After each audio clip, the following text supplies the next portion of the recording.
from around the globe. It's theCUBE, with digital coverage of IBM Think 2021. Brought to you by IBM.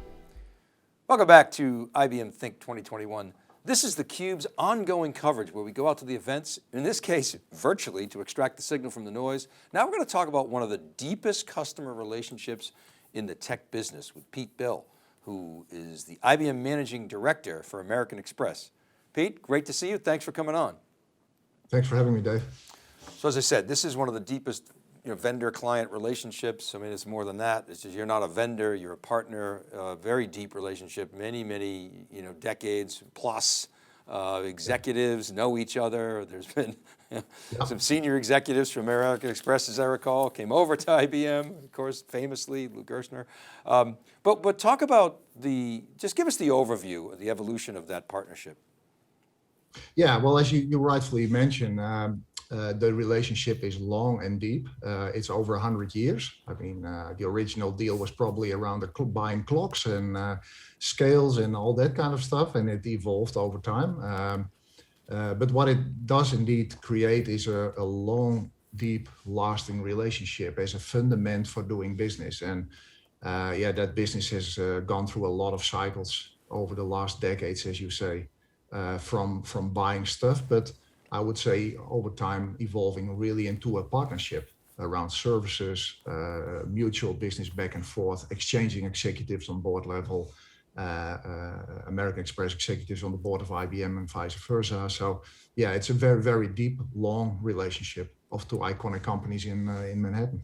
Yeah, well, so it's got to be more than just buying stuff. Obviously, Yeah. There's a lot of business being transacted, but you've got to intimate. I mean, your title has American Express in it, so you've got to intimately understand your client's business. I mean, I guess that's always the case, but we're taking it to another level here, aren't we? Yeah, absolutely. I mean, so what you really are after, and what we do as IBM is really get into the shoes basically of American Express, trying to support their business to their clients. So American Express is very focused on small and medium business. So we tap into how can we help the small and medium business as part of the American Express customer set, and how can we help evolve their business models, their technology, their services to serve their clients better. Because in the old days, indeed, to your point, it was like, oh, we wanted to buy the right stuff and then we use that to do our thing. But the technology today, the area in which we operate is completely different. If you don't understand the client of American Express, we cannot serve American Express as a company.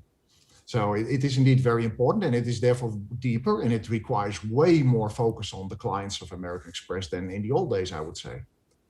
Well, the pandemic must have been a challenging environment, of course. I mean, Yeah.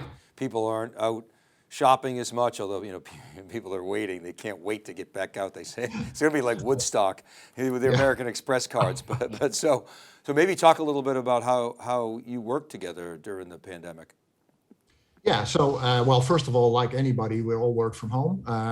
But American Express really, I would say, almost re-engaged on what is core in their strategy is the support to small and medium business. So American Express started this Stand for Small initiative, led by Steve Squeri himself, about how can we enable the small enterprises in doing business in the COVID period.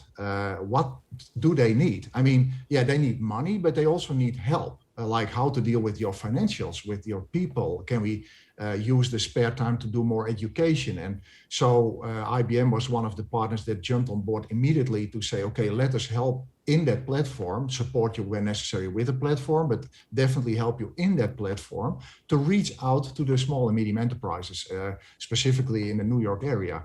And like many other partners, we all got on board. And I think it got another focus again. I mean, small and medium business has always been a focus, but it's different when so many companies are struggling right now.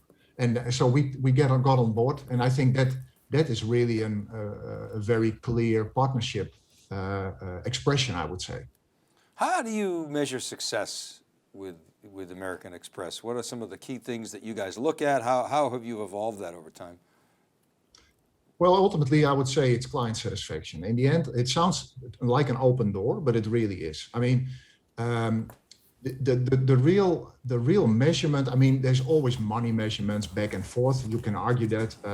That's, of course, you need to do solid business. There's no discussion there. But I would say it's where do we align on the strategic intent from both companies? And let me elaborate a second on that one. If American Express is really transforming its business to become way more, I would say, cloud-enabled, hybrid technologies enabled. We provide a lot of that material.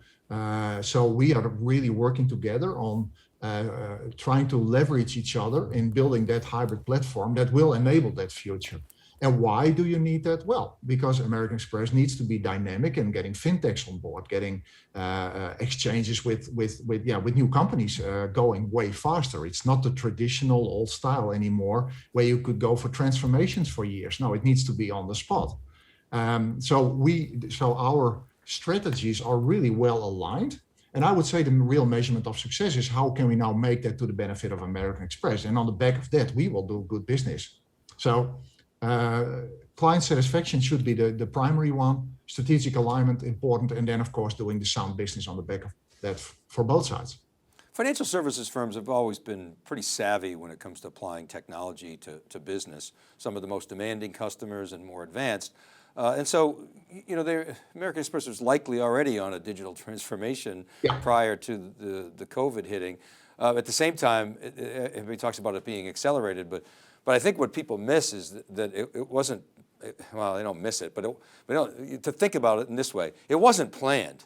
It was like forced. And so you had no choice. You couldn't think about it. You just had to do and act. And so on the one hand, okay, that's good. It was a forcing function. It also served as a petri dish, but on the other hand, I'm sure a lot of mistakes were made. Now, as we exit the pandemic, we step back and say, okay, wow, we learned a lot. Now we can make a more planful approach and really go deeper and lean in over the next several years. What are your thoughts on that, and how does it relate to what you guys are doing with American Express? I think that's a very good point. I agree. It's what you see is that this indeed has forced us in a lot of things. I mean, I think the good news is American Express was already enabled for a lot of that new technology. They have invested, they have a lot of very skilled, good people, and a very clear strategy on what they were after. This indeed put more pressure on it. I think what you will see happening in the foreseeable future after we get out of all of this is that let's say the urgency to complete the transformation on cloud and data will become even more crucial, and so the priority will become higher. And it will not be just higher because of the techies wanting it to do it, but because the business needs it. So they need it from a risk perspective, they need it from an agility perspective, go to market of new products. They need to really move fast. It's a fast moving market. You get a lot of, I mean, the competition is there. So to enable that, the move to get new technologies in faster is becoming pivotal and crucial. And I think for now, it's more of almost like a survival statement. We need to get through this bubble of COVID. As soon as that's done, we need to think way more on the structural elements of that and how we enable a hybrid strategy going forward. So in the spirit of, you know, you need to understand your customer, in this case, American Express, and understand their business. And American Express is, you know, I'll make you laugh. Anytime I call American Express, you know, if I have to work out a problem or whatever, and I got to talk to customer service, they always thank me for my loyalty.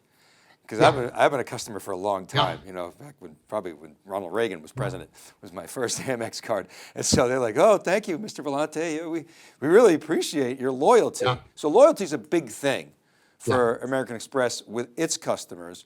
So what about IBM and American Express? How are you breeding, you know, what's that loyalty factor look like for you guys? Yeah, I think it's a very important element. I mean, to your point, I have the same experience. It's a crucial element. I mean, American Express is famous for its loyalty schemes, for loyalty as a company. I think loyalty, like the business has evolved, I think the loyalty evolves in the same style. I would say in the old days, I would say the argument was you need to have the best product. You know, you need to be, and then we'll buy the product. In the current environment, I would argue this, it's way more about skills. Do we have the right people? Do we have the right technology, strategy kind of stuff?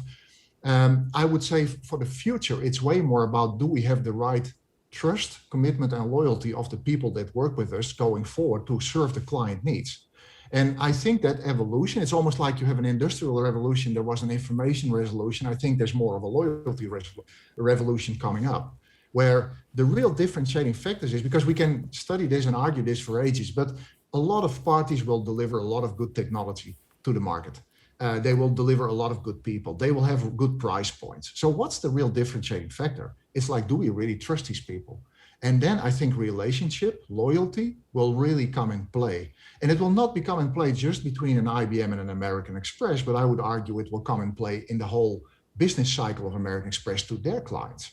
I mean, if the credit card swipe of your American Express card in a shop fails, it needs to be my problem. If I deliver the service to American Express, it cannot be that, oh, American Express has a problem and you know what, it's 8 o'clock in the evening, yeah, we have reduced services. No, we never had that, we will never have that, but we need to get even deeper in understanding what the effects are of these business issues. Yeah, I mean, you're right, the nature of loyalty, certainly the products have changed. I mean, I remember, I used to travel overseas with American Express traveler's checks. That was a staple of every overseas trip that I ever took.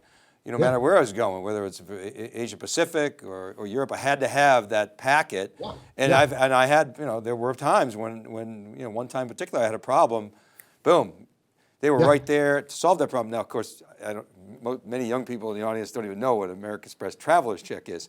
They probably don't know what cash is, carrying around crypto in their wallet. But that's an example. And that's about trust. I trust that product. I trust that company behind the product. And again, that has to extend to your relationship, doesn't it? Absolutely. So the technology that an American Express uses, whether they do it themselves or whether it's provided by partners like IBM, it needs to be seamless. Because let's face it, Dave, you would not be interested to know who provides you the security on your credit card.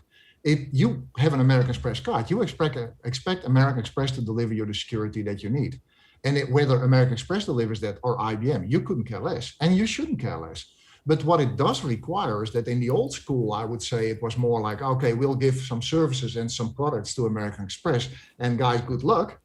Now we need to think ahead. And I think that's where the power of IBM comes in, where that we really are tuned by industry to the industry issues like compliance, security, stability, services, to the end client, to you. So you need to feel, if I cannot explain what I do to American Express in your terms as an end user of an American Express credit card, you can argue what's the real value add. And definitely if there's like 3, 4, 5 parties playing exactly the same game, it needs to be differentiating.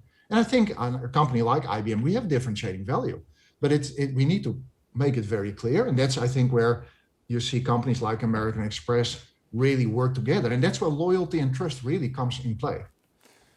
Last question, we got to go, is you have American Express in your title. Are other companies jealous?